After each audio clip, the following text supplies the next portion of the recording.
Good morning student. BA third year class में dualism है हमारा एक चैप्टर, जो हिंदी में से द्वैतवाद कहते हैं। और ये दो प्रकार के होते हैं, इसमें दोहरापन पाया जाता है, एक विकसित और दूसरा पिछड़ापन, जो कि आपको स्क्रीन पे दिखाई दे रहा होगा। सोशल एंड टेक्नोलॉजी, ये दो फैक्टर इसमें आते हैं। और सबसे पहली बात ये है कि ये अल्प विकसित देश में पाया जाता है ये, क्योंकि अल्प विकसित देश में दो तरीके के सेक्टर होते हैं। और ये एग्रीकल्चर, यहाँ की ये विशेषता होती है, अल्प विकसित देश भी एग्रीकल्चर पर डिपेंड होते हैं। और मॉडर्न सेक्टर में अगर देखें तो लेबर के बजाय वो मशीन पर ज़्यादा डिपेंड करते हैं। सबसे पहले ड्यूअलिज्म क्या है? ये दो दोहरापन होता है किसी भी अर्थव्यवस्था में, उसे ड्यूअलिज्म कहते हैं। और ये जो है, इसका प्रतिपादन, सिद्धांत का प्रतिपादन हॉलैंड के अर्थशास्त्री डॉक्टर बुके ने किया था। और टेक्नोलॉजिकल ड्यूअलिज्म ये प्रोफेसर हिंगिस ने किया था। और हम लोग आज पढ़ेंगे सोशल ड्यूअलिज्म। सोशल ड्यूअलिज्म क्या होता है? ये डच इकोनॉमिस्ट जो बुके थे, उन्होंने इंडोनेशिया की अर्थव्यवस्था के आधार पर अपना सामाजिक सोशल ड्यूअलिज्म सिद्धांत का प्रतिपादन किया।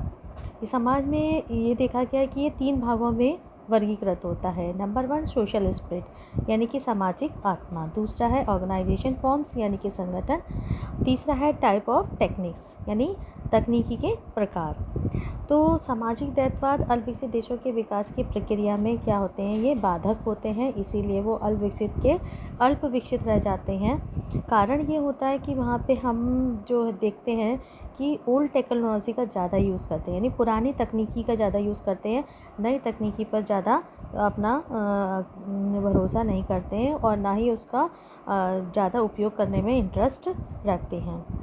और अगर इसके में देखा जाए तो बुके ने east for under developed countries, मतलब उन्होंने जो अंडर अल्प विकसित कंट्रीज़ थे उसको वो ईस्ट से संबोधित करते थे, और जो डेवलप्ड यानी विकसित कंट्रीज़ थे उनको वेस्ट से संबोधित करते थे।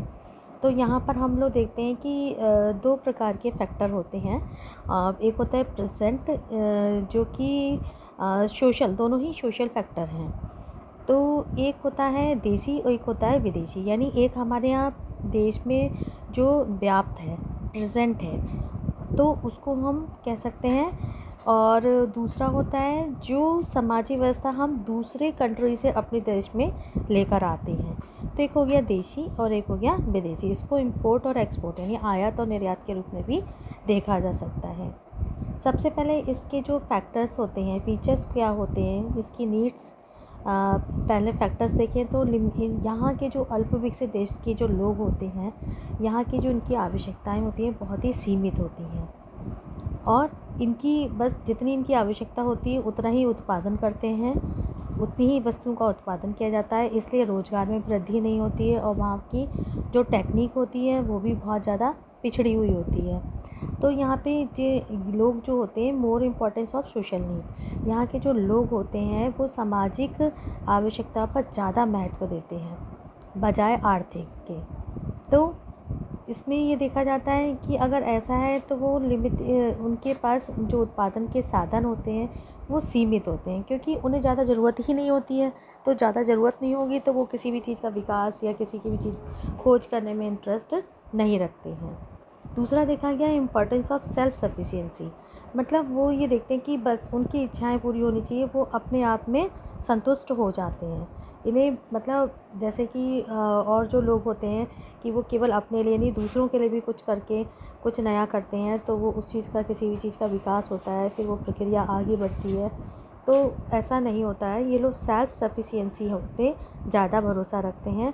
और यहाँ के जो लोग होते हैं वो आराम पसंद होते हैं, इन्हें ज़्यादा काम करना पसंद नहीं होता, अपनी ज़रूरत की चीज़ों को ही काम देते, तवज्जो देते हैं, बाकी नहीं देते हैं। नेक्स्ट है लैक ऑफ प्रॉफिट मोटिव, और इनको ये भी इच्छा नहीं होती है कि हाँ कि हमारा प्रॉफिट हो या बहुत ज़्यादा, यहाँ पे लोगों के अंदर प्रॉफिट जो मोटिव होता है वो उसकी कमी देखी जाती है।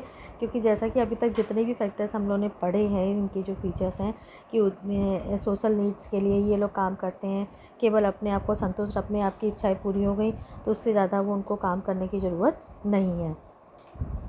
तो जब प्रॉफिट इनके मोटिव होते हैं तो यहाँ पे जो साधन होते हैं वो भी सीमित होते हैं, क्योंकि इनकी इच्छा ही नहीं होती है कि वो और भी चीज़ का उत्पादन करें या बढ़ावा दें उसको। इसलिए नेक्स्ट होता है लैक ऑफ ऑर्गेनाइजेशन। संगठन का बहुत कमी देखी जाती है। यहाँ पर कोई भी रिस्क लेना नहीं चाहता,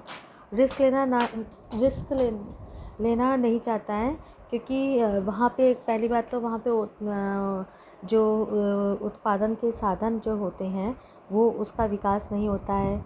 वो वहाँ पर उद्यमी नहीं बनना चाहता, यानी कोई प्रोड्यूसर नहीं बनना चाहता, क्योंकि वो रिस्क नहीं लेना चाहता। वहाँ के जो साधन होते हैं वो इतने डेवलप्ड नहीं होते हैं या फिर वो मौजूद ही नहीं होते हैं। और सबसे आखिर में कहा जाए तो उनकी इच्छा ही नहीं होती है कि वो कुछ ज़्यादा करें, जितनी अपनी ज़रूरत है उस चीज़ का करते हैं, बाकी फिर वो छोड़ देते हैं। नेक्स्ट है इम्प्लीकेशन ऑफ सोशल ड्यूअलिज्म।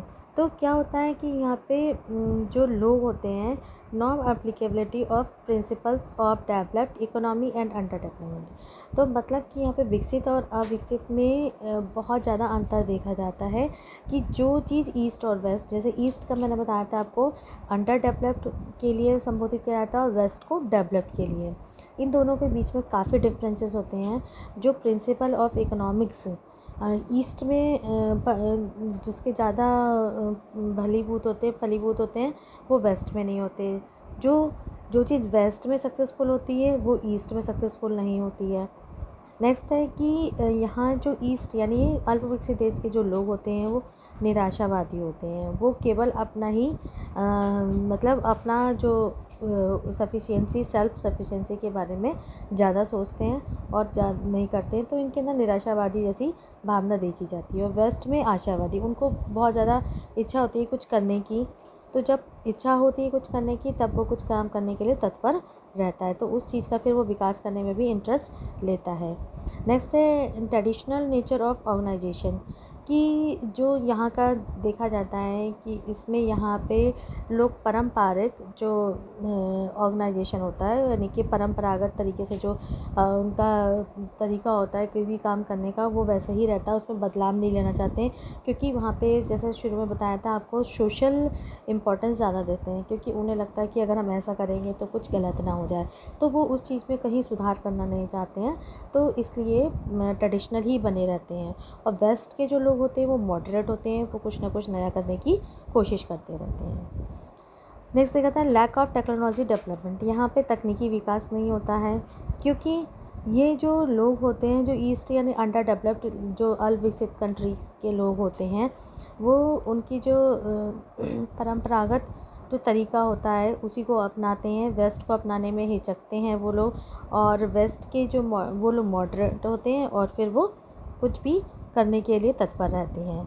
दूसरा यहाँ पे सबसे बड़ी चीज़ देखी जाती है अनएम्प्लॉयमेंट। यहाँ पे अनएम्प्लॉयमेंट रहता है तो निर्धनता ओबियसली होगी, जब बेरोज़गारी होगी तो गरीबी भी वहाँ पर देखी जाती है।